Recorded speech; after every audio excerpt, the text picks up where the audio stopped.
Today, Precarious plays Ratchet and Clank. Alright. Ready to go? Yeah, it's time to bring technology to bear on these fools. Ha ha ha ha ha.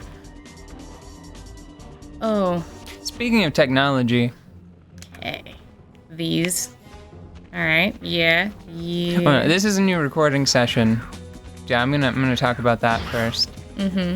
This is a new recording session. These episodes were supposed to be the last handful of episodes of Samurai Legend Musashi, but we recorded it, and I hopped over there to check to see if everything was fine. And for the first time in a long time, for our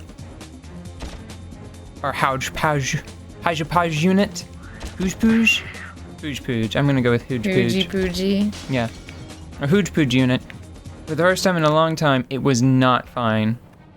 It was an incredibly long, like 2-hour session of recording that was 0 kilobytes in size. Yeah, I feel like that's not particularly likely. I don't think we have that recorded, so let me reenact it. No, why? What? That doesn't even... An hour and a half isn't 0 kilobytes?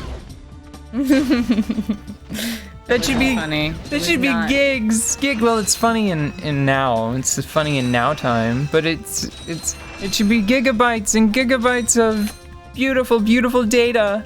Yes, so much datas. So much data, and I don't know what to do. Bale has some ideas. Like, we've talked about just re-recording that session, and then because we really liked what we said. We really liked the conversations that we had, and it's bizarre. It's really peculiar because I think that our show in this style of show, in this category, this genre, is usually more about what we're saying and less about the games that we're playing, because we're not doing like a walkthrough or strategies necessarily. Sometimes it dips into that, but a lot of times we're talking about like the design, or we're talking about just tangential stuff, or like personal stories.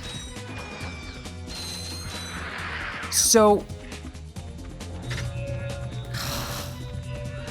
while occasionally, like if it weren't that for the fact that we were fighting, like it was basically like the boss rush that happens at the end of the game, and a lot of the stuff we were saying was really connected to what was happening on screen. Like Bale's first suggestion was, well, why don't we just we'll release regular episodes normally, and then just as like a bonus, if anybody's interested, we'll put all of the audio from that. We don't have video anymore, but we saved the audio. We'll put the audio of that up as like a podcast, and we'll do it on the YouTube channel just so everything stays nice and consistent, and we'll just label it as like Musashi's episode like X, whatever it's going to be. So I think the actual episodes are going to be like in the 30s or 40s. So just as an example, if it was going to be episodes like 40 through 47, it'll just be X40 through X47 or 47X. I don't know.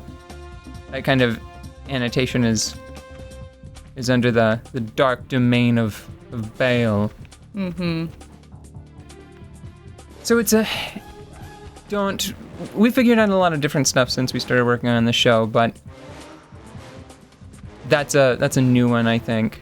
Like, the last time that we lost footage, it was the first few episodes of Chariot, and that was sad. What we did is we just tried to remember what we were talking about, and we just tried to cover a lot of the same subjects. And I think that worked out okay, but for one thing, that session wasn't nearly as long as this one. The one that we lost of Musashi. And there's just something about the energy of of finally fighting all of those people. Yeah, because you've been walking around this game for like ages. Seeing these guys in cutscenes, and then they have you fight like all of them. Yeah. Back to back. Yeah. And there were some funny things that happened. Like there's a cloning facility. We would have seen that coming. Mm-hmm. I mean, me, since I played the game when I was younger, but I got some great bargains. we'll figure something out. I am handily dispatching enemies now that we're recording. I think that like fear makes me better at this, which is handy for the show. Good for you guys. Speaking of fear, making you better at things. Hi there, Fuzzball. Dungeons and Dragons. Yes. Just that's it. Yeah. Any questions? No? Okay, well, let's move on. Okay. No, for real, Dungeons and Dragons. Yes. Did you know that your capacity to play Dungeons and Dragons relates directly to your love of Satan Yes. and the worship thereof? Yes. No. Wait. No. Dungeons and Dragons, yes, that fact, not one.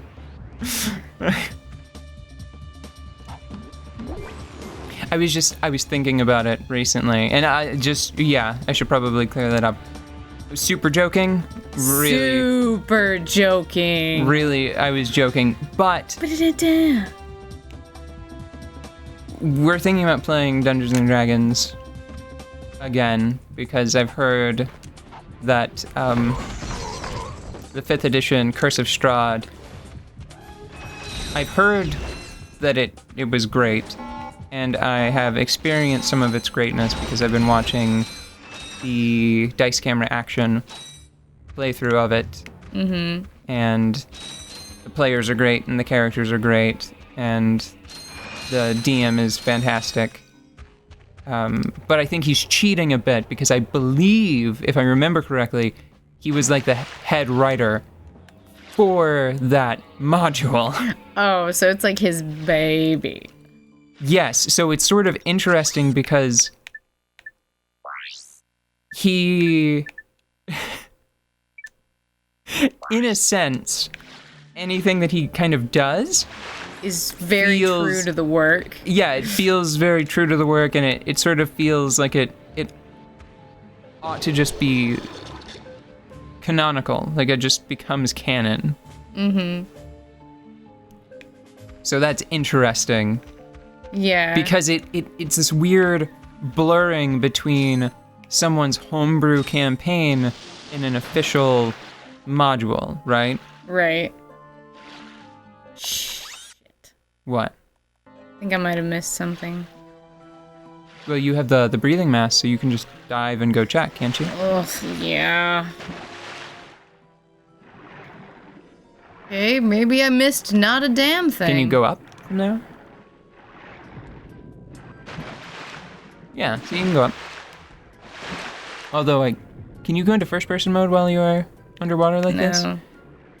Well, Oh gosh, this feels like a nightmare all of a sudden. Oh my god, okay. Now I don't know where you are. Me neither. It's Wait, okay. I think there's definitely an opening. Go back. Hang on, I just have to calm down. Wow, okay, sorry. Apparently I'm afraid of drowning. Yeah, and then jump. I think you just need to like hold down the jump button or like hold back while you jump because that really, really looks like an opening. Going up. Hold the jump, hold back and jump, which is like the Mario 64 trick. Can you Oh god, this is... just use the jump out of water command? I am. I'm doing it right now. I swear hitting I can. the ceiling. I can. It's Okay, rocks. fine. If it's rocks, then go back. I can't tell. This is making me ill. Oh yeah. Now it's starting to. Okay, no, it's cool. I got this. I'm the illest. Right. So I'm gonna wrap this up before the end of the episode. I started playing D&D years ago, like the in 3.5, the first Yeah. character I ever played as. It was a rogue. Then the next time I played, it was a fighter. Mm-hmm. The next time I played, like the first sessions, or like the only sessions I ever played as a player, because I've DM'd, excuse me. I've DM'd way more than I've actually played D&D, right? Mm-hmm. I'd probably say like 85 to 90% of the time I've spent in my life playing D&D, it was as God. As God. Yeah. Lord over the realms and the truths of the plane. Planes, plural planes, All thank right, you. that wasn't grand enough for you. I'm so very sorry. So very sorry. I played a wizard, but it was 4th edition wizard.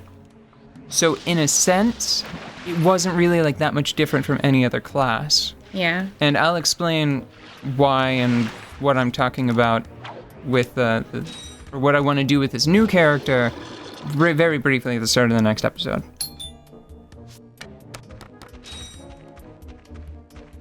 That felt like sort of like a dry downer. I'm sorry. I'm like really focusing right now on my gameplay. No, it wasn't you. I'm just saying that I think I'm a party pooper. Oh. Like I sort of imagine myself as like a bookish sort, pushing my glasses up, going, and next time I'll explain all of the aspects of my character's alignment. I'm totally gonna explain all the aspects of my character's alignment. I know, you're totally gonna explain all the aspects of your character's alignment.